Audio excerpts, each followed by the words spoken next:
Assalamualaikum warahmatullahi wabarakatuh. Selamat pagi, mahasiswa Akbit Letan sama Shiro. Pada hari ini tanggal 14 Desember 2020, saya akan mengulas kembali mengenai apa yang sudah Anda lakukan di minggu lalu ya, yaitu menganalisis teks kebidanan. Yang satu mengenai kontraseptif, yang satu lagi mengenai bridge presentation atau posisi sungsang pada bayi.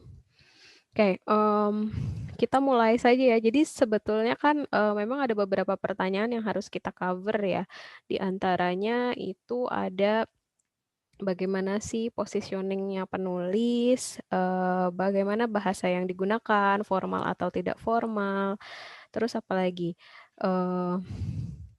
pemosisian, apa signifikansinya, penggunaan modalitasnya seperti apa saja. Nah, makanya hari ini akan saya ulas kembali. Saya sebetulnya sudah ngecek beberapa tugas yang sudah dikumpulkan oleh Anda, cuma ternyata memang masih sepertinya masih banyak kebingungan gitu ya, bagaimana cara Anda memposisikan teks ini secara kritis gitu. Jadi kenapa sih saya tuh minta Anda untuk analisis teks? Karena yang pertama bahwa ketika membaca teks kebidanan dan karena kita harus kritis gitu ya, supaya kita bisa melihat di luar teks itu fungsi teks secara sosial itu seperti apa. Makanya sebagai orang bahasa saya akan membantu Anda dari eh, segi bahasanya gitu untuk mendekonstruksi atau menganalisis teks yang diberikan. Nah, ini contohnya yang pertama teks tentang kontrasepsi ya.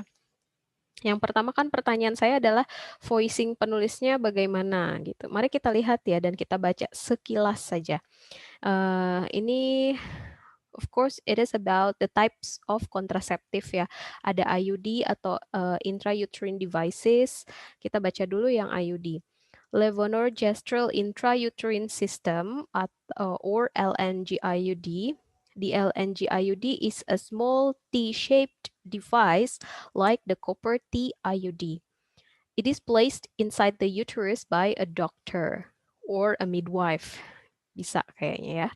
Di beberapa bidan bisa memasang IUD. It releases a small amount of progestin each day. I'm not sure bagaimana mempronounce progestin ya. I think it should be progestin each day to keep you from getting pregnant. Memang kan tujuan utama dari kontrasepsi adalah to keep you from getting pregnant, jangan untuk mencegah kehamilan yang tidak diinginkan. The LNG IUD stays in your uterus for up to 3 to 6 years. Okay, depending on the device. Typical use failure rate is 0.1 up to 0.4%. Copper T intrauterine device. This IUD is a small device that is shaped in the form of a T. Your doctor places it inside the uterus to prevent pregnancy. It can stay in your uterus for up to 10 years. Typical use failure rate is 0.8%. Nah, kita lihat dari satu teks untuk IUD ini ya. Di IUD ini tidak ada voicing penulis yang muncul. Ya tidak, jika Anda lihat kembali, di situ tidak ada voicing penulis yang muncul. Contohnya voicing itu gimana sih? Jadi ada penulisnya tuh ngomong either I atau they atau misalnya you ketika si penulisnya itu mengadres pembacanya tidak ada di sini. Di sini lempeng gitu. Ini ngomongin tentang IUD. Definisinya yang pertama ya kan. IUD is a small T-shaped device like the copper T IUD. Nah, gitu. Jadi di sini kan cuman definisi yaitu LNG IUD itu adalah alat berbentuk T yang seperti koperti IUD. Ini jenis IUD yang berbeda dengan koperti IUD gitu ya. It is placed inside the uterus. Nah, ini ditaruhnya di dalam rahim oleh seorang dokter atau bidan. Uh, device ini atau alat ini mengeluarkan hormon progestin dalam jumlah yang sedikit-sedikit gitu ya setiap harinya untuk mencegah kehamilan. Jadi tidak ada voicing penulisnya yang muncul di dalam teks IUD ini. Bagaimana dengan tipe kontrasepsi yang lainnya? Mari kita lihat di sini ada hormonal methods atau tipe kontrasepsi hormon ya, hormonal. Yang pertama contohnya adalah birth control implant. Jadi implant ini seperti apa? Apakah kita lihat lagi ya? Di sini ada tidak sih voicing dari penulisnya? Mari kita baca kembali. Implant. The implant is a single thin rod that is inserted under the skin of a woman's upper arm. The rod contains a progestin that is released into the body over 3 years. Tidak ada di sini voicing penulis. Artinya bahwa penulis tidak mengadres dirinya sebagai I, tidak menulis tidak mengadres dirinya sebagai the author, tidak ada itu muncul, atau penulis berpikir bahwa gitu, atau penulis berpendapat bahwa implan, KB implan ini tidak efektif. Nah, beda halnya ya dengan voicing penulis yang muncul. Kalau ini voicing penulisnya tidak ada karena ini pure ngomongin tentang device-nya, tentang hormonal contraceptive-nya yaitu implan ya. The implant is a single thin rod that is inserted under the skin. Kita cuma ngomongin bahwa KB implan ini begini cara pasangnya.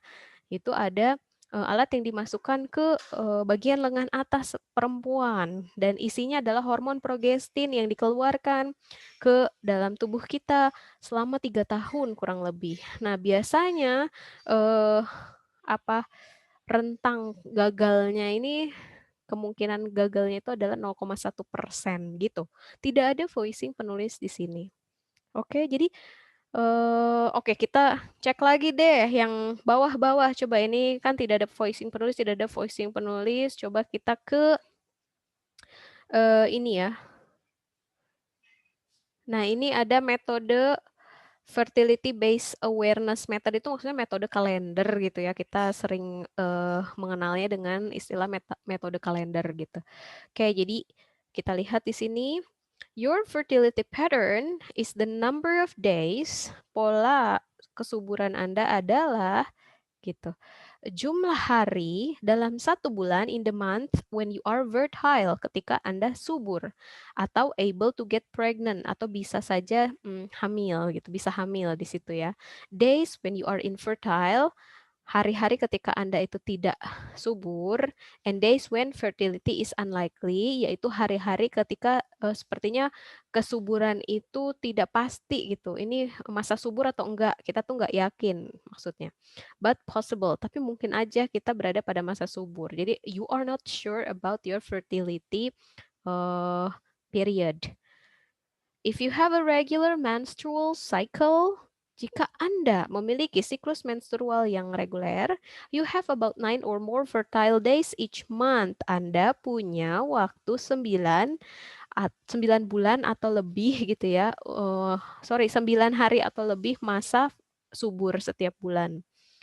If you don't want to get pregnant, ketika Anda tidak mau hamil, you don't have sex on the days you are fertile. Jangan melakukan hubungan saat berada pada masa subur gitu kan. Or you use the barrier method, atau gunakan metode barrier atau KB ya, yang kira-kira bisa mencegah kehamilan. Nah, ini tingkat kegagalannya berbeda-beda antar metode. Nah, biasanya 1 to range of typical use failure rates adalah ini kegagalan rata-rata tingkat kegagalannya itu 2 hingga 23%. Jadi ini rawan gagal kalau kita ngitung kalender gitu. Jadi lebih baik dipakai barrier method tadi, misalnya kondom gitu ya. Itu adalah tipe KB yang juga bisa mencegah ibu-ibu kehamilan, kebobolan gitu. Nah, kalau di sini kita lihat ada voicing penulis muncul. Kenapa saya bilang ada voicing penulis muncul? Yaitu karena penulisnya di kalimat pertama langsung bilang your fertility pattern, langsung your ke pembacanya. Jadi pola menghitung masa subur Anda, langsung ngomong Anda di sini di kalimat pertama, adalah jumlah hari dalam 1 bulan saat Anda berada dalam masa subur atau bisa hamil. Gitu. Jadi ini voicingnya muncul langsung antara penulis kepada pembacanya.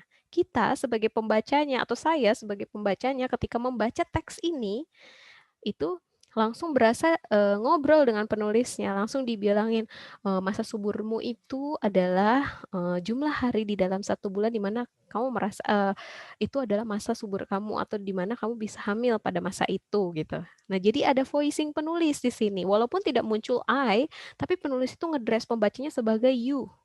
Ya kan di sini, if you have a regular menstrual cycle, you have about 9 or more fertile days each month. If you, keluar lagi you. If you don't want to get pregnant, you don't have sex on the days you are fertile. Or you use a barrier. Jadi ini langsung ya, voicingnya langsung antara penulis ke pembaca.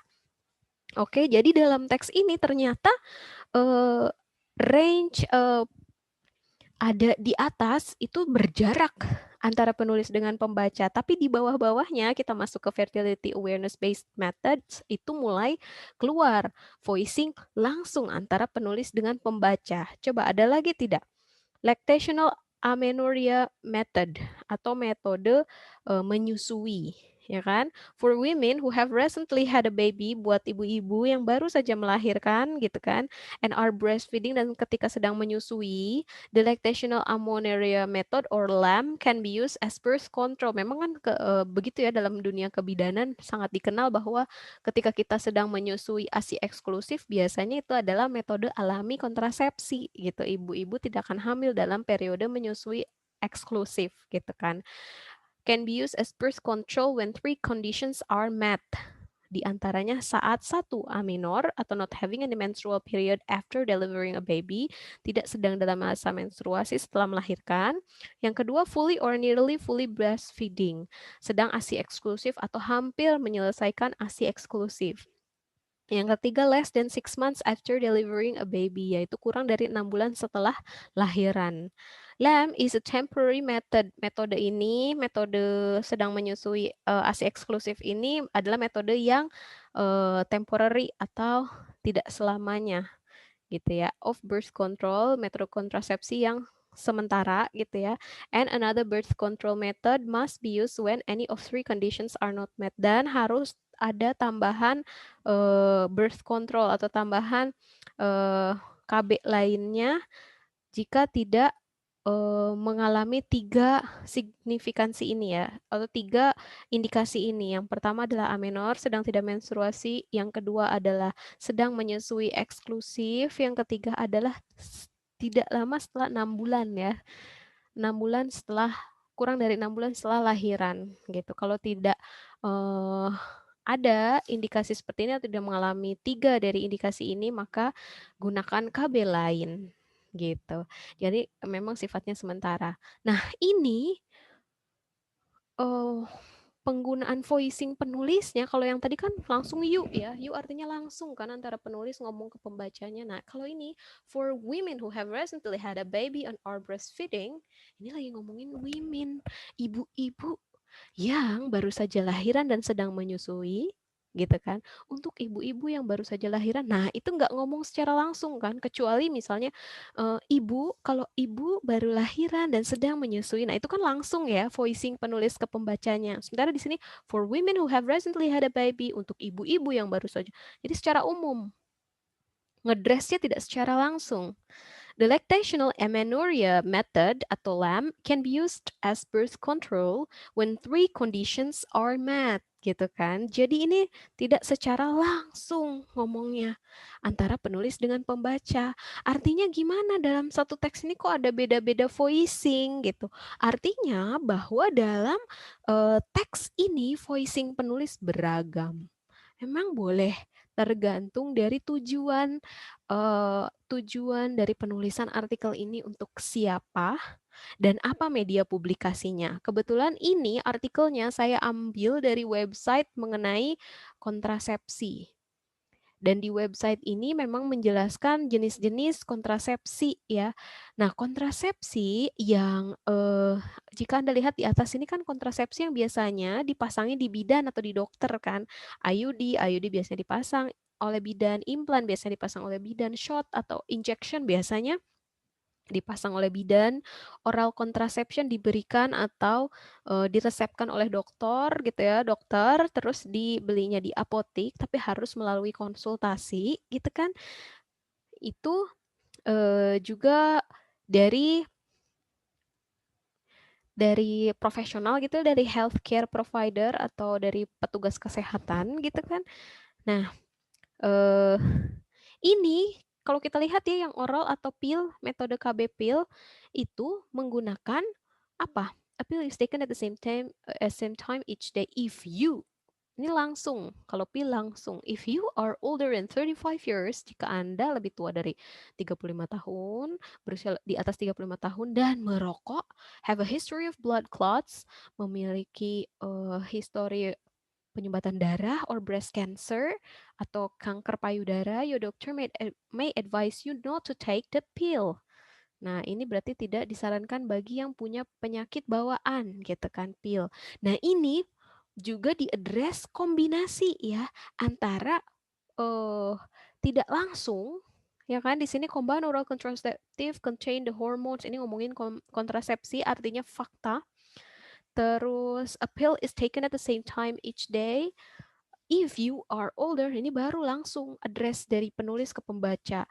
Nah, ini ada combination dalam satu teks mengenai KB pil itu ada berjarak dan kemudian ketika mengindikasikan penggunaan KB pil itu yang tidak boleh diberikan pada ibu-ibu dengan penyakit bawaan itu langsung ngedress secara langsung. Apa sih signifikansinya? Oh, mungkin ini ingin meng-highlight bahwa jangan sekali-kali minum KB pil tanpa konsultasi dokter, apalagi punya penyakit bawaan. Jadi langsung intervensi penulisnya itu, langsung tadinya dia berjarak ngomong langsung ke pembacanya untuk nunjukin caution atau warning atau peringatan.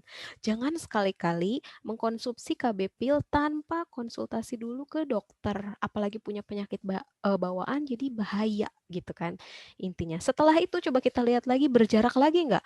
Progestin only pill, unlike the combined pill. Nah, yang tadi kan pilnya itu terdiri dari dua hormon ya, hormon estrogen dengan hormon progestin. Nah, kalau progestin only pill, jadi tipe pil yang kedua itu cuma hormon progestin aja, tidak sama ya dengan combined pill tadi yang tidak ada estrogennya berarti ya. Sometimes, only has one hormone, progestin, instead of both estrogen and progestin. It is prescribed by a doctor. It is taken at the same time each day. Ini kembali berjarak. Okay, it may be a good option for women who can't take estrogen. Jadi intinya adalah ini lebih aman kalau progestin only pill, tidak ada intervensi dari penulis yang tadinya berjarak dengan pembaca, terus tiba-tiba langsung if you are older than 35 years and smoke, gitu kan. Jadi tidak ada intervensi antara penulis. Berarti ini lebih aman artinya ya. Indikasinya seperti itu. Berjarak, dia maintain jaraknya. Dia tidak menyebut dirinya di dalam paragraf kedua. Di tipe KB pil yang cuma terdiri dari hormon progestin. Oke, kalau yang di atas tadi pure ya, ini dari tenaga kesehatan yang bisa memasangkan KB-nya gitu. Dan biasanya ini lebih berjarak. Kenapa sih yang dipasang KB yang dipasang sama tenaga kesehatan itu penulisannya lebih berjarak dengan pembacanya karena ingin menunjukkan bahwa memang ranah profesional itu ada kode etiknya gitu. Jadi tidak semata-mata sudah ada standarnya gitu. Intinya sih sudah ada standarnya. Jadi you don't have to worry about the side effects. Jangan khawatir dengan efek sampingnya karena sudah ditangani oleh yang ahli gitu. Apalagi kan kalau suntik cuma bisa oleh bidan. IUD bisanya cuma bidan atau dokter. Terus oral contraception ini mesti agak hati-hati karena yang kombinasi hormon estrogen dan progestin itu bisa berbahaya kalau kitanya lebih dari 35 tahun dan merokok atau punya penyakit bawaan gitu. Jadi langsung turun tangan dia tadinya berjarak padahal ini kan oleh tenaga kesehatan juga. Cuman kan sepertinya ya kalau KB pil itu bisa gitu ya kita beli di apotik gitu. Kalau misalnya si ibu itu konsultasi ke bidan atau ke dokter kandungan kurang dari 35 tahun, misalnya saat dia umurnya 30 tahun, baik-baik aja pakai KB pil estrogen dan progestin. Tapi ketika dia lebih tua atau lebih umurnya sudah lebih dari 35 tahun, harus hati-hati, harus konsul lagi.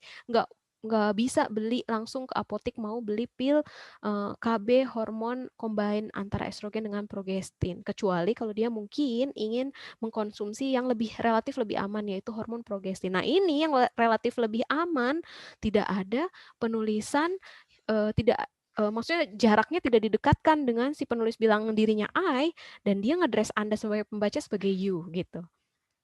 Makanya kan di sini it is taken, tidak ada you di sini, di progestin only pill. It may be a good option. Nah, ini ada it may be a good option for women who can't take estrogen gitu. Nah, ini ada modality. Nanti kita masuk ke modality ya. Ada may di sini. Sementara kita masih membahas pertanyaan nomor 1, voicing penulisnya bagaimana. Di atas yang menggunakan KB yang dipasang oleh tenaga kesehatan biasanya lebih berjarak.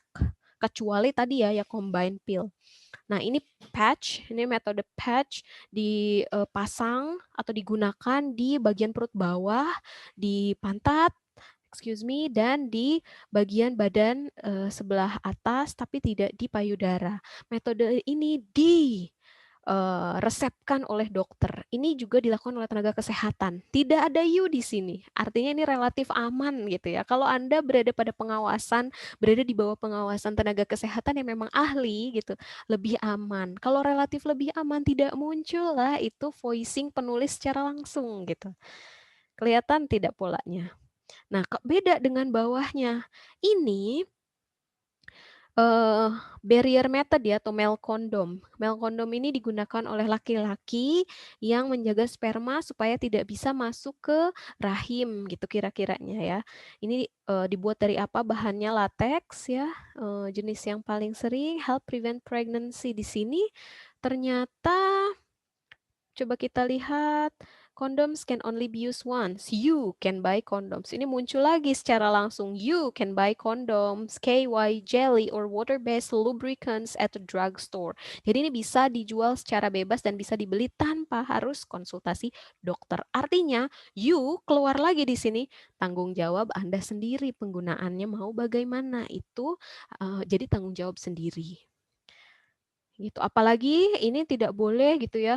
Do not use oil-based lubricant such as massage oil. Nggak boleh pakai lubrikan seperti misalnya minyak gosok, baby oil, lotion, atau petroleum jelly dengan latex kondom karena akan malah merobek kondom tersebut sehingga nanti berpotensi jadi kehamilan tidak diinginkan. Kira-kira gitu. Jadi ini yang resikonya ada pada diri pembaca itu sendiri, keluarlah intervensi dari you itu keluar ya. You-nya secara langsung bunyi gitu di sini. Female condom begitu juga nggak? Kita lihat female condom worn by the woman, the female condom helps keep sperm from getting into her body.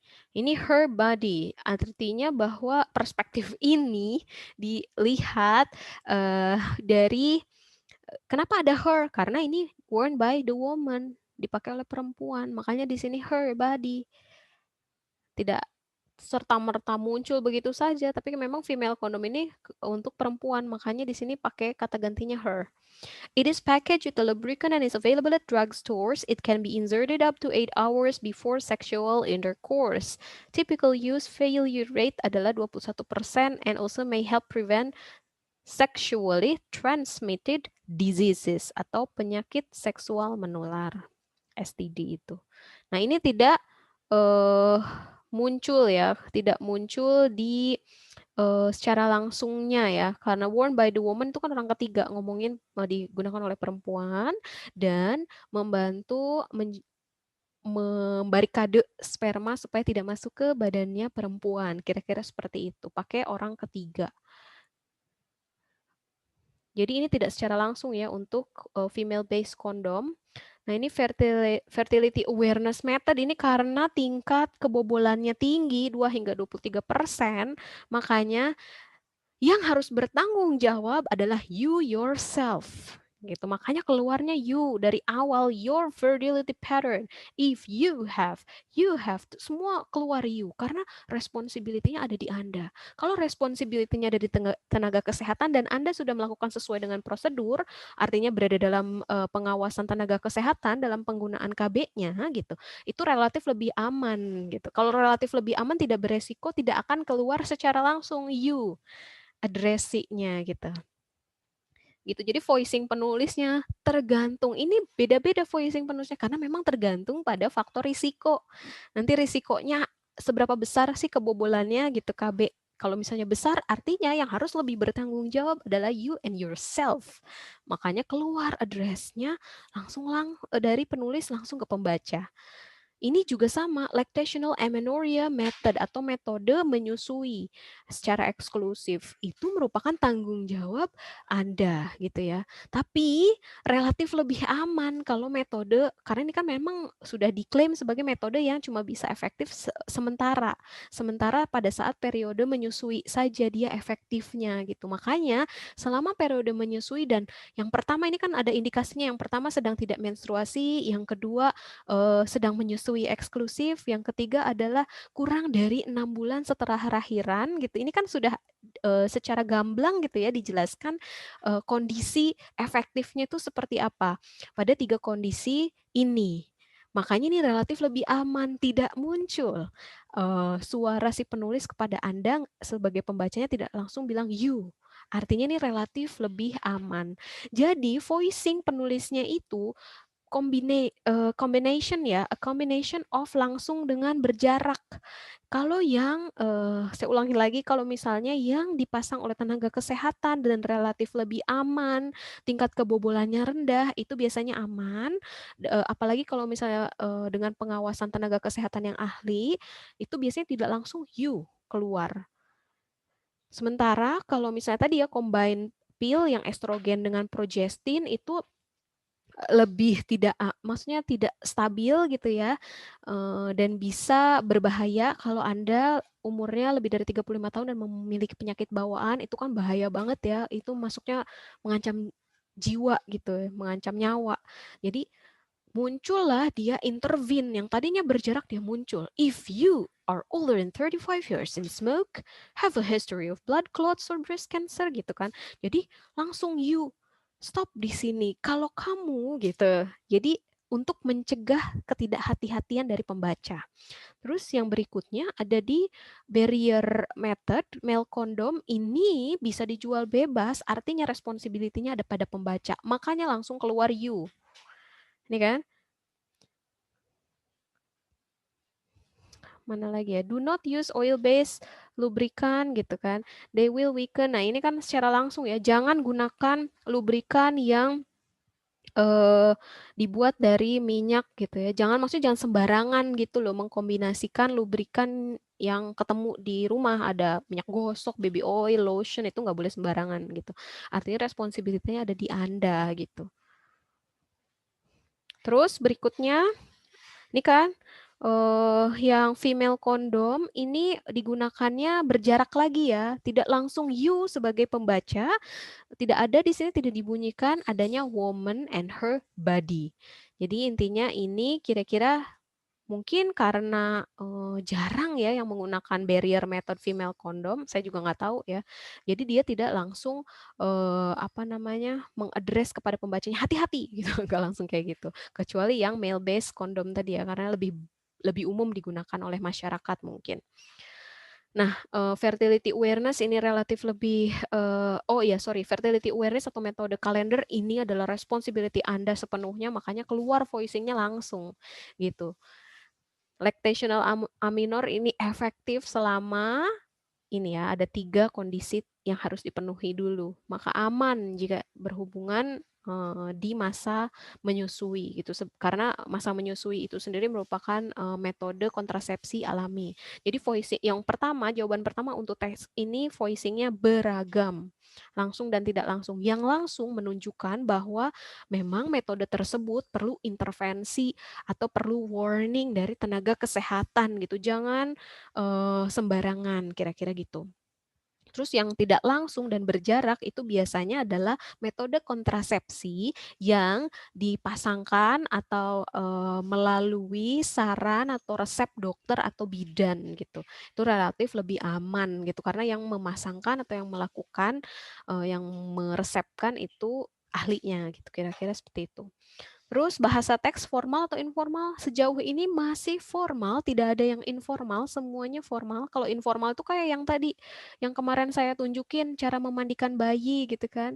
Are you ready? Kayak gitu, kayak gitu. Bathing baby is not a rocket science kayak gitu. Itu kan adalah bahasa-bahasa yang informal. Kalau ini bahasanya tetap cenderung formal.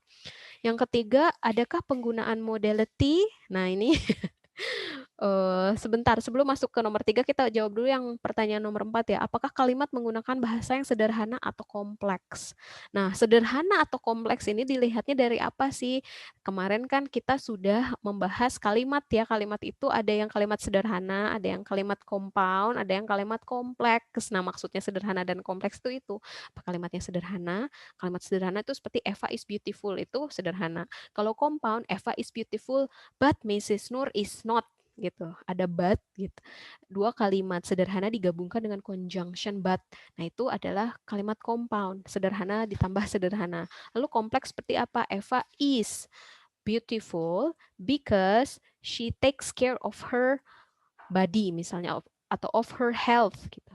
Nah, Eva is beautiful itu kalimat sederhana because she takes care of her health, because she takes care of her health itu masuk ke kalau dalam bahasa Indonesia itu masuk ke dependent clause atau majemuk bertingkat ya. Ada yang mandiri, ada yang dependent gitu. Nah, because itu because Eva takes care of her health itu kan nggak bisa berdiri sendiri. Nah, itu makanya itu ciri-ciri dari kalimat kompleks. Nanti kalau bingung balik lagi ke pembahasan minggu lalu ya tentang kalimat kompleks. Nah, ini kita ambil satu aja contohnya dari yang metode fertility awareness atau metode kalender ya. Your fertility pattern is the number of days in the month when you are fertile. Sampai sini aja. Ini masuknya kalimat kompleks. Kenapa? Ada ciri-cirinya. Ciri-cirinya apa sih memangnya, Miss? Kalimat kompleks. Ada when, because, before, after, since. Itu biasanya masuk ke kalimat kompleks. Jadi penggunaannya lebih banyak ke kompleks sentence atau kalimat kompleks. Tapi ini gabungan ya, ini kalimat kompleks. Days when you are infertile, ini kalimat sederhana. And days when fertility is unlikely, ini kalimat sederhana but possible. Jadi ini gabungan antara kompleks dengan compound. Jadi intinya adalah banyaknya menggunakan kalimat kompleks daripada kalimat sederhana. Terus ya, kita masuk ke pertanyaan ketiga, modality ya. Ada enggak sih penggunaan modality? Jawabannya of course, kita nggak bisa hidup tanpa modality, apalagi di kebidanan. Apalagi kebidanan itu banyak ngasih saran. Kalau ngasih saran tuh biasanya pakai can, may gitu ya, must, should, pasti gitu. Nah, kita lihat dulu, ini sampling aja, kita lihat yang IUD ya, teks IUD. Ada tidak ininya? Apa namanya tuh, model auxiliary-nya atau modality-nya. Oke, copper, a small device, the shape. It can stay, ada nih ya. It can stay in your uterus for up to 10 years. Signifikansinya apa penggunaan can di dalam kalimat ini? Signifikansinya adalah bahwa can ini menunjukkan ability, durability-nya itu berapa lama. Atau ketahanan KB IUD ini berapa lama, itu menggunakan can. Artinya dia mampu bertahan sampai ke 10 tahun. Ini menunjukkan ability ya atau durability. Next, kita masuk ke hormonal methods. Hormonal method ini yang birth control dulu. Ada nggak ya modality-nya? Coba kita lihat ya. Oh, kalau ini tidak ada ya. Aman, tidak pakai modality. Tapi sangat berjarak ya, karena di sini tidak ada U, ini pure fakta tentang KB implan. Yang ini KB suntik ya, ada nggak sih modality yang digunakan? Tidak ada. Oral contraception, it is prescribed by the doctor, a pill is taken at the same time if you are older. Nah ini ya mulai muncul intervensi penulis yang tadinya berjarak jadi tiba-tiba muncul ke panggung gitu, ke panggung teks ini untuk berbicara langsung kepada pembacanya. Hati-hati dengan combined oral contraceptives ini karena bisa bahaya. Okay, unlike progestin only pill only has one hormone. Nah, kalau ini ada ya. It may be a good option for women who can't take estrogen. Nah, ini May muncul May. May ini apa signifikansinya? Kalau tadi can menunjukkan ability atau durability dari KB IUD bisa bertahan 10 tahun. Kalau May, apa signifikansinya? May ini menunjukkan bahwa bisa, iya, bisa, tidak, tergantung situasi dan konteks gitu. Nah, jadi KB progestin only ini bisa aja jadi pilihan yang bagus buat ibu-ibu gitu ya, untuk para perempuan yang nggak bisa tubuhnya menerima hormon estrogen gitu. Bagi yang bisa nerima-nerima aja hormon estrogen ya mungkin eh, bisa pilih antara combine oral kontraseptif atau progestin. Artinya dia ngasih ngasih pilihan. Bisa dipilih gitu. Mei ini memberikan range pilihan ya atau saran. Mungkin aja tapi sarannya